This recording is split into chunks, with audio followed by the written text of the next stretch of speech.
Shalom! Bem-vindo ao meu canal. Meu nome é Márcio Marafiotti. Estamos na parte 3 do livro, segundo livro dos Macabeus. Por esse tempo, Antíoco organizou sua segunda campanha contra o Egito.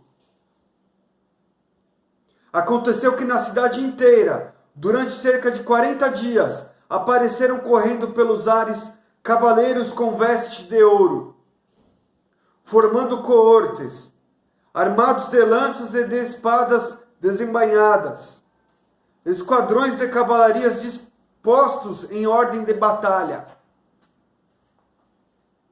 lançando-se em ataques e contra-ataques de um lado e do outro, agitando escudos, multidões de lanças, arremessos de dardos,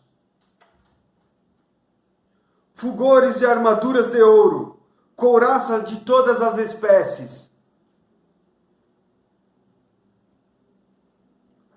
Diante disso, todos rezavam para que a aparição fosse prenúncio de acontecimentos favoráveis.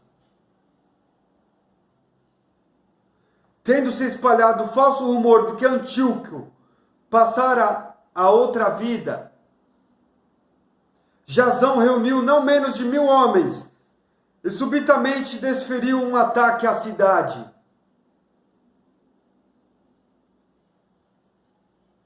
Vencidos os defensores das muralhas e consumando-se já a ocupação da cidade, Menelau refugiou-se na Acrópole. Entretanto, Jasão entregou-se ao impiedoso massacre de seus concidadãos, sem refletir que esse triunfo sobre os próprios co-irmãos era o pior dos infortúnios. Parecia estar levantando o troféu de inimigo e não de compatriotas. Não conseguiu, porém, tomar o poder. Depois de tudo, recaindo nele a vergonha de sua traição, teve de voltar como fugitivo para o país dos Amonitas. Chegou então o fim de sua vida criminosa.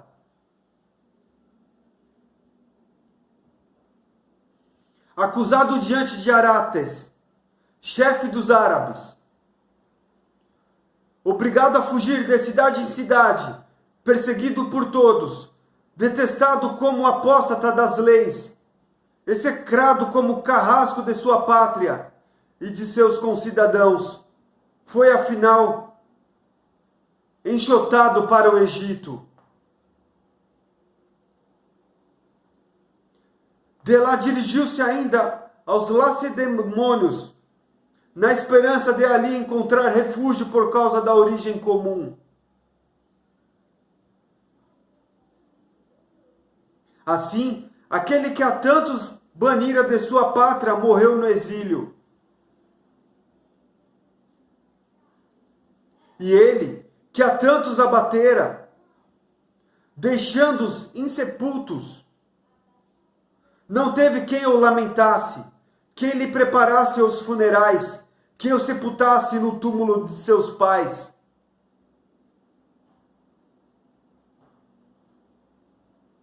Recebendo a notícia de tais acontecimentos, o rei pensou que a Judéia se revoltara. Por isso voltou do Egito com furor animalesco e tomou a cidade pelas armas. Mandou os soldados matar impiedosamente a quantos caíssem em suas mãos, e trucidar os que refugiassem nas casas.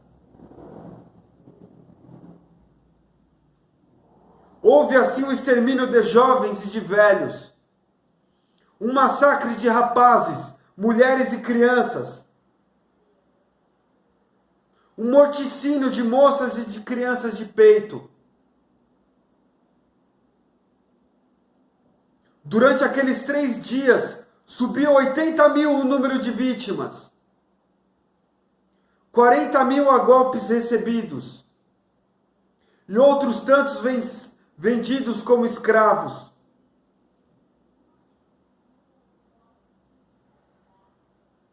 Não satisfeito com isso, ousou penetrar no templo mais santo de toda a terra, tendo por guia Menelau, traidor das leis e da pátria.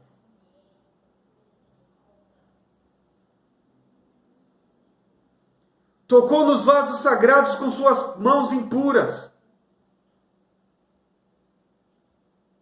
E os presentes oferecidos por outros reis, para realçar a glória e a dignidade do lugar santo, arrebatou-os com suas mãos profanas.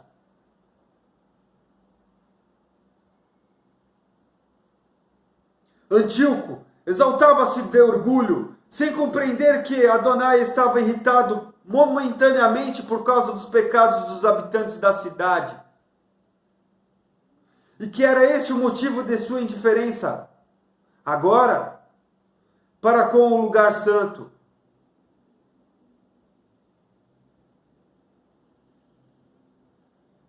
Não fossem eles culpados de tantos pecados, também este homem, à semelhança de Heliódoro, enviado pelo rei Seleuco para inspecionar o tesouro, teria sido flagelado e repelido em sua audácia logo ao chegar.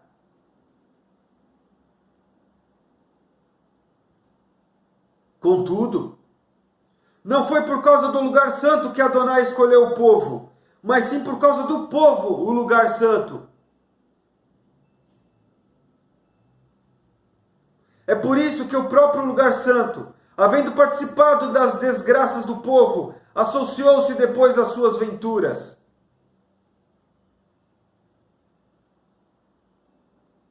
Abandonado enquanto durou a ira do Todo-Poderoso, foi de novo restaurado em toda a sua glória quando o grande soberano se aplacou.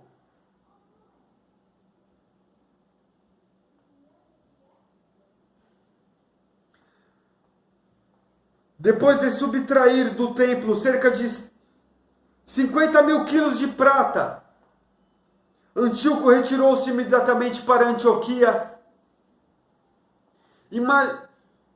imaginando em seu orgulho, não exaltado de soberba estava seu coração, tão exaltado de soberba estava seu coração, que poderia tornar navegável a terra firme e transitável a pé o oceano.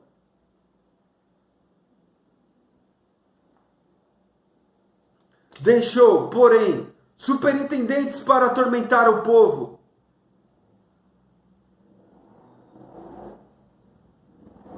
Em Jerusalém, Felipe, originário da Frígia,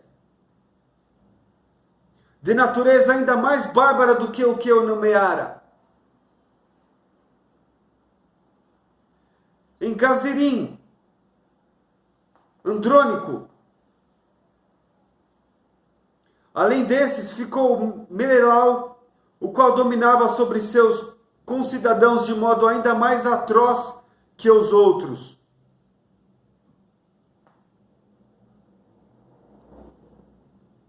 Nutrindo para com os súditos e aldins uma disposição de ânimo profundamente hostil.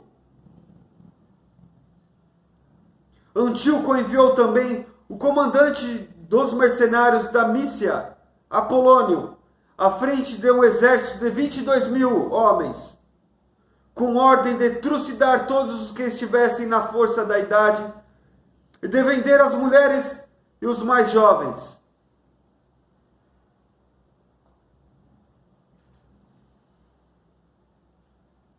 Chegando a Jerusalém, Apolônio simulou intenções pacíficas e esperou até o santo dia de sábado. Quando os Yahudins estavam em descanso, ordenou a seus homens que procedessem a uma parada militar. Então ordenou o massacre de todos os que saírem para assistir o espetáculo. E, percorrendo a cidade com seus soldados, abateu uma grande multidão.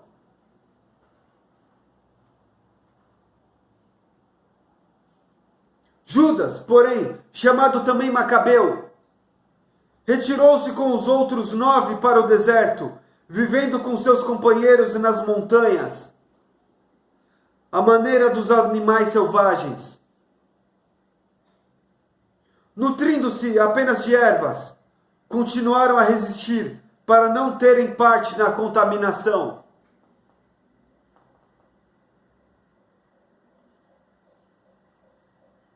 Pouco tempo depois, o rei mandou um ancião ateniense para forçar os Yahudins a abandonar as leis de seus pais.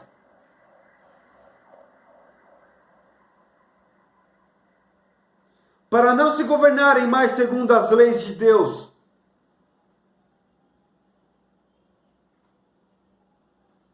Mandou também profanar o santuário de Jerusalém e dedicá-lo a Zeus olímpico e a Zeus hospedeiro, o templo de Garizim, conforme o desejo dos habitantes do lugar.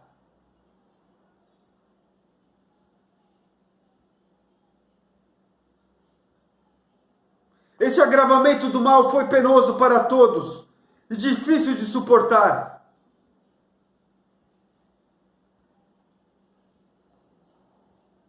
Os pagãos encheram o templo de devassidão e orgias, divertindo-se com as cortesãs, tendo relações com mulheres no recinto sagrado, e introduzindo ali coisas proibidas.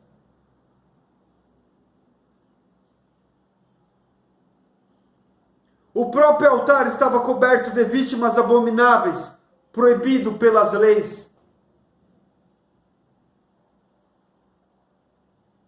Não era possível guardar os sábados, nem observar as festas dos antepassados, nem simplesmente confessar-se e ao Rudim.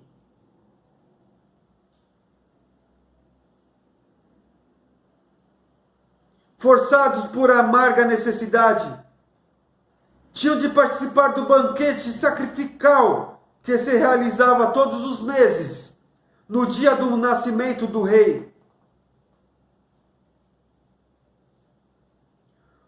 Durante as festas dionisíacas, eram obrigados a acompanhar o cortejo de Dionísio, coroados de Hera.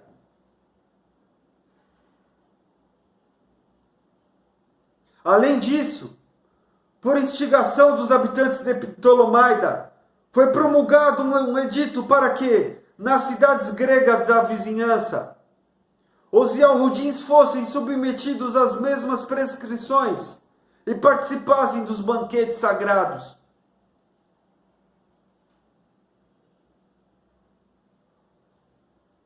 Quanto aos que se decidissem a não passar para os costumes gregos,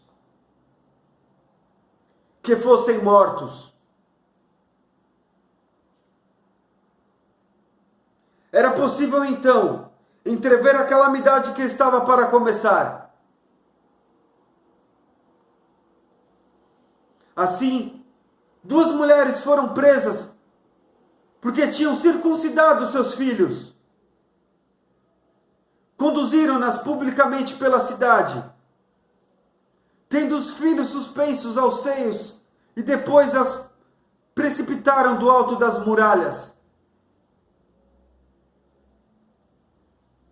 Outros, que se reuniram nas cavernas vizinhas para celebrar ocultamente o 7º dia, foram denunciados a Felipe e queimados em sua totalidade, porque não ousaram oferecer-se pelo respeito à santidade, a defender-se pelo respeito à santidade do dia.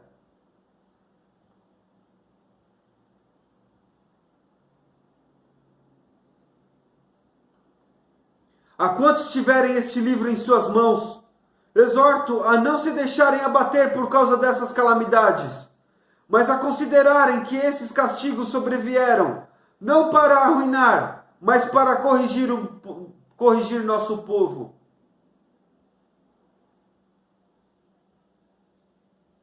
É sinal de grande beneficência não deixar impunes por um longo tempo os que cometem impiedade, mas atingi-los imediatamente com castigos. Para punir as outras nações, o magnânimo soberano espera que tenha enchido a medida de seus pecados. Quanto a nós, não julgou conveniente proceder assim. Para não desencadear sobre nós sua vingança, não espera que nossos pecados tenham atingido sua medida completa.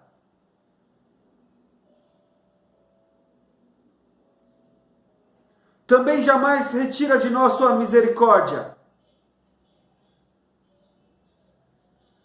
Corrige seu povo por meio de calamidades, mas não o abandona.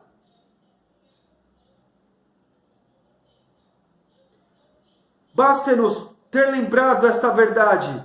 Depois dessas poucas palavras, voltemos à narrativa. Eleazar era um dos principais doutores da lei, homem de idade avançada e de venerável aparência.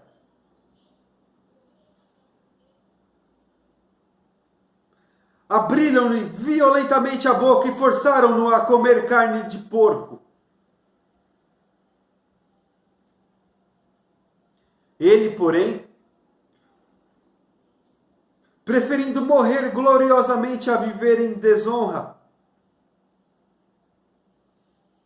caminhou voluntariamente para o suplício do tímpano, depois de ter cuspido o que estava na boca.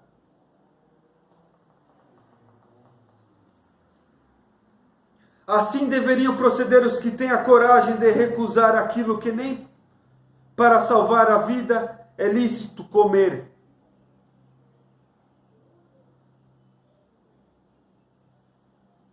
Os encarregados do ímpio banquete sacrificial, que conheciam Eleazar desde muito tempo, chamaram-no à parte e insistiram para que mandassem trazer carnes cujo uso lhe era permitido e que ele mesmo tivesse preparado.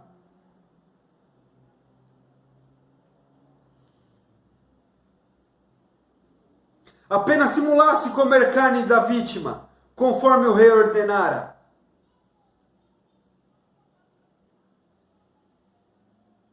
Assim agindo, evitaria a morte. Aproveitando-se desta benevolência com o que o tratavam, em consideração à velha amizade.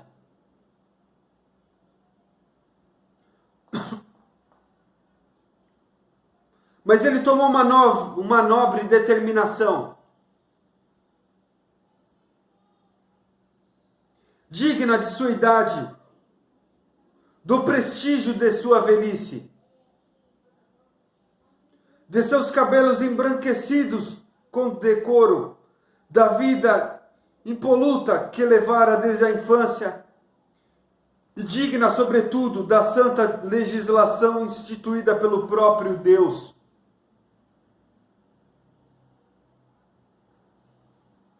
Respondeu imediatamente, de acordo com esses sentimentos, dizendo que o mandassem para a morada dos mortos.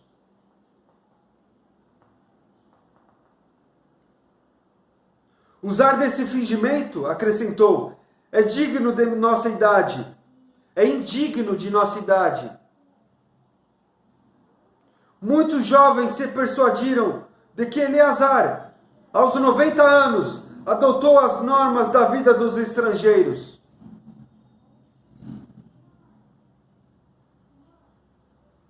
Seriam enganados por mim, por causa da dissimulação de que usaria para salvar um breve resto de vida. De minha parte, atrairia sobre mim a velhice, a infâmia e a vergonha. E ainda que, por um momento, escapasse ao castigo dos homens, não poderia, nem vivo nem morto, evitar as mãos do Todo-Poderoso.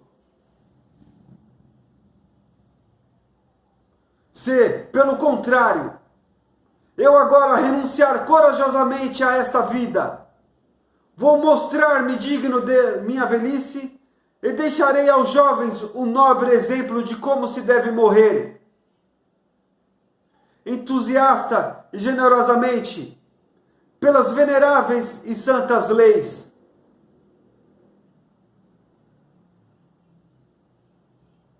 Pronunciadas estas palavras, caminhou diretamente para o suplício. Os que o conduziam transformaram em dureza a benevolência manifestada pouco antes. Julgaram insensatas as palavras que acabara de proferir. Ele, porém, estando a expirar sob os golpes, disse gemendo: Adonai, que tem a ciência santa, vê perfeitamente que, podendo eu escapar da morte, suporto em meu corpo dores cruéis, provocadas pelos açoites, mas em minha alma suporto-as com alegria por causa do temor que lhe tenho. Assim, Eleazar passou desta vida. Deixou com sua morte um exemplo de coragem e um memorial de virtude, não só para os jovens, mas também para a grande maioria de seus compatriotas. Para você ver o final desse vídeo, assista a parte 4. Deixe seu like, se inscreva no meu canal. Encontro vocês no meu próximo vídeo. Shalom!